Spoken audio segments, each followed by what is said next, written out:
Hey everybody, welcome back to another fun and exciting Algebra 2 class. Today we are going to be starting on lesson 11.2, Probability of Multiple Events. This is on page 505. Last class, we started talking about probability, but of a single event. All right, a single event is when you just want one thing to happen. A red marble, okay, that's it. Multiple events is when you want, and you can look here, it says when two or more events need to happen, one after the next. So in other words, here's an example. It says that you will get a red marble and then get a blue marble. Okay, so in other words, you stick your hand into the bag, you pull out a red marble. Okay, that's the first part of the series. The second part of the series is sticking it back in and pulling out and. Notice I keep saying the word and pulling out a blue marble. Look here at the word and. I've got it in capital letters. That is a very, very, very, very important word right there. Okay, we'll talk about it a little bit more at the end of the lesson.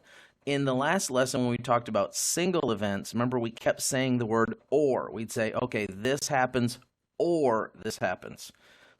In multiple events, we use the word and to say that we need both of the things to happen in order, typically, or it could be one. It doesn't matter the order. There's different ways to do it. All right, remember the illustration that we used about the pizza and the hot dogs and hamburgers? All right, well, it's back. Look at page 505. And in this one, now I want you to think about, okay, not what are my chances or what are my options, okay?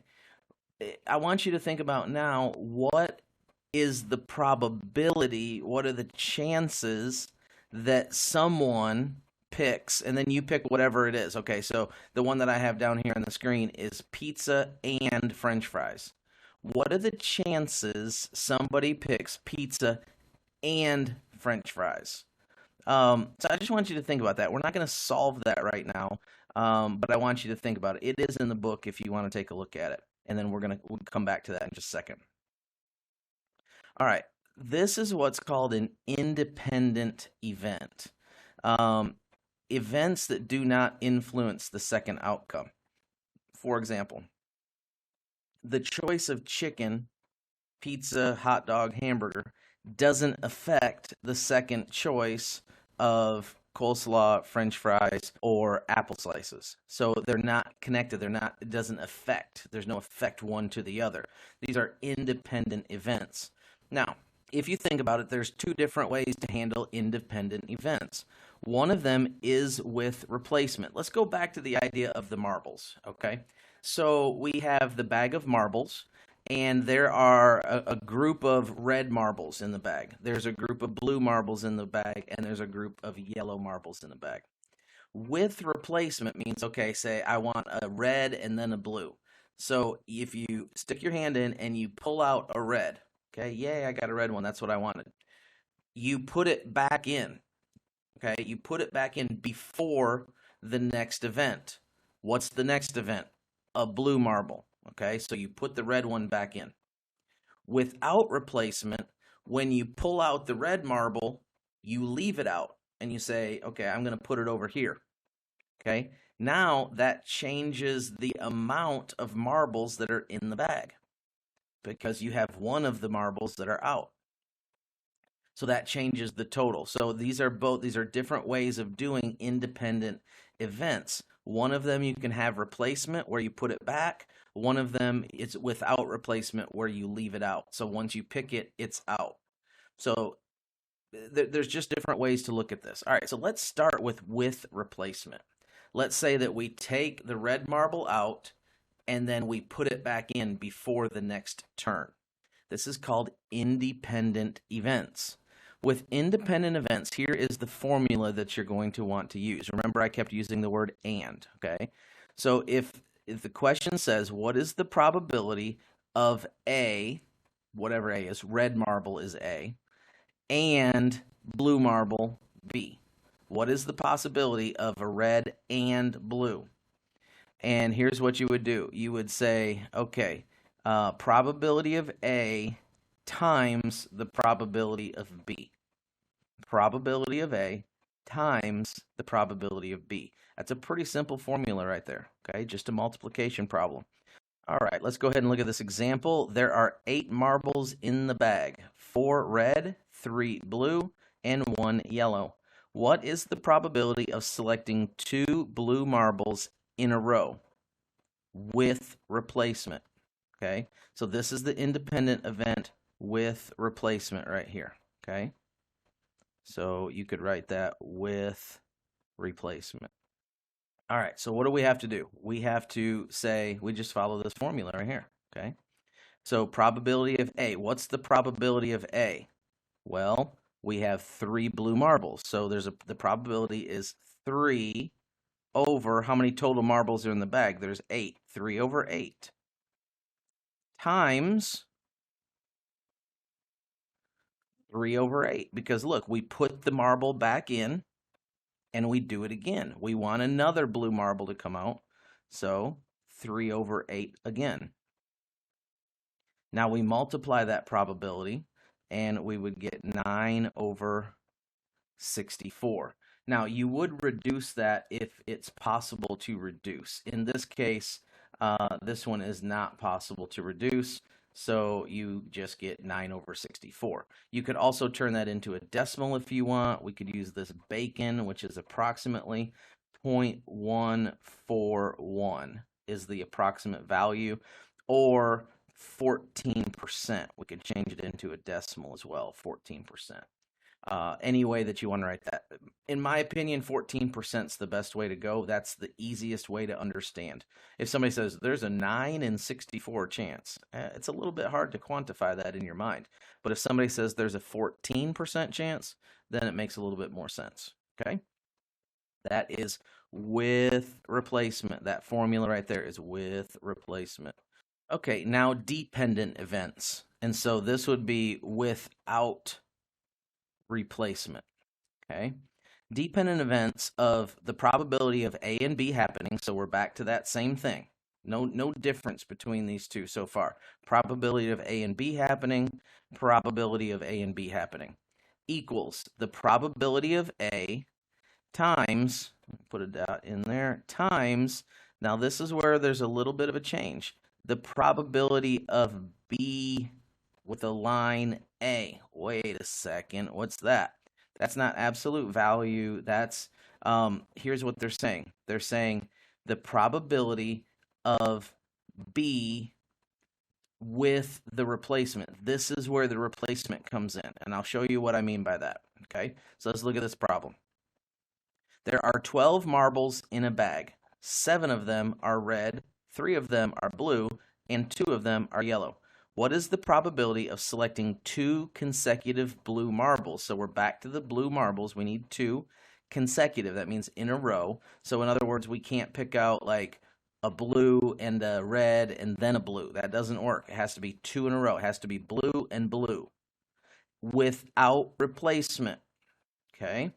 Now, this is going to be a little bit interesting. So let's go to this. This is the probability of the first one, the A event. So what's the probability of the A event? The A event is blue.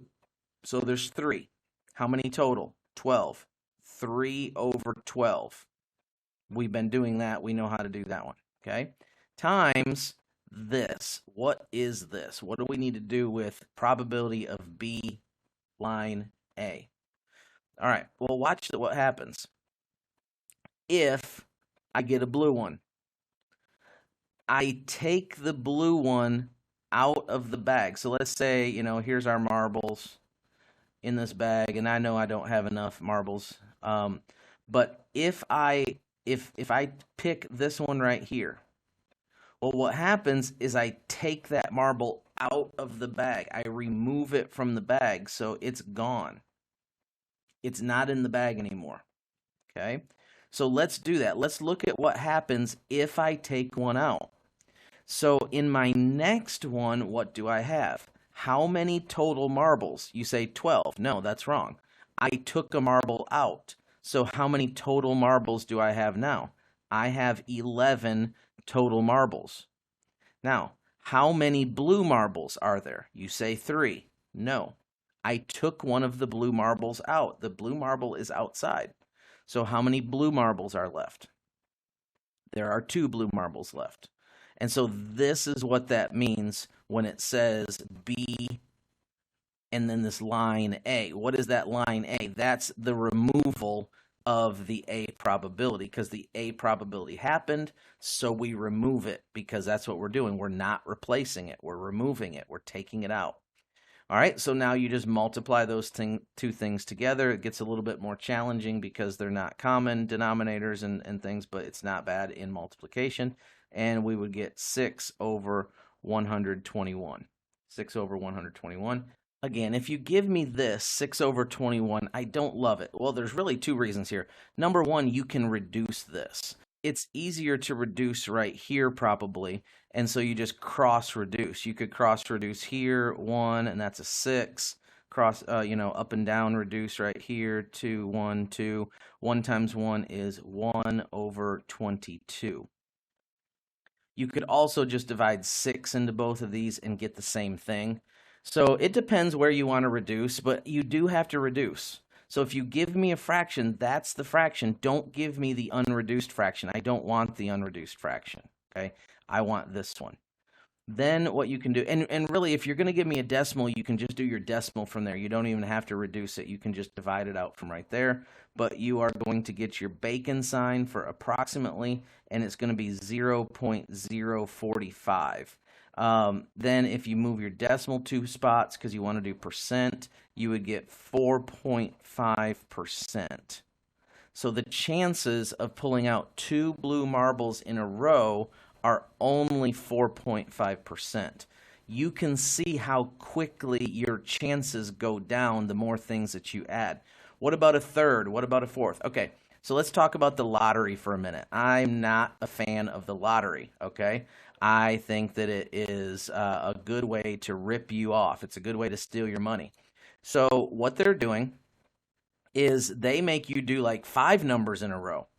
So you have to get the first one, and then you have to get the second one, and then you have to get the third one, and then you have to get the fourth one, and then you have to get the fifth one. And I'm telling you, the chances of you doing that are astronomically low, especially with the more numbers they have. If there's 100 numbers in there, if there's, it's just astronomically low. So be careful about the lottery. The lottery is rigged so that you lose. States and countries all over the world make big money on the lottery. Why? Because they're taking money from you. Okay? It's built that you lose. Now, I know there's a chance that you win, but it's not a good chance. It's a very, very low chance. So be very careful with the lottery. All right, here we go. This next thing right here, I just wanted to focus on this. I told you about this earlier, but let me focus on it real quick here. The word or. What is the word or? Well, when we're dealing with probability, the word or tells me that it is mutually exclusive or not mutually exclusive. It's a single event, okay? It's single probability. So you need to go to those formulas for single probability. When you see the word and, we're now talking about compound probability, and we're talking about independent and dependent events. So this is... here's the big deal right here. I want you to write this down somewhere. Or, when dealing with probabilities, or means addition. You're going to be adding when you see or problems. When you see and problems, you're going to be multiplying. Super, super important. It is in your book, and it is on page 509. Very bottom of the page, table A. When you see or, think addition. When you see and, think multiplication. And that's going to help you a whole lot. Another thing, when you think about independent events, think about, okay, they replaced it. When you think about dependent events, you think, oh, they didn't replace it. And then make sure that you learn the difference with mutually exclusive and not mutually exclusive. Keep those formulas. There's 4 formulas represented here. There is mutually exclusive formula. there's a not mutually exclusive formula, there's an independent formula, and then there's a dependent formula. So 4 different formulas that you need to be familiar with, and you need to be able to recognize what each one is talking about there. All right, that's all I have for you in this lesson. Hope you learned something. If not, make sure to slide it back and find what you missed. And try some of these. Go to these practice problems and try a few of these, okay? All right, we'll see you later. Have a good one. Bye-bye.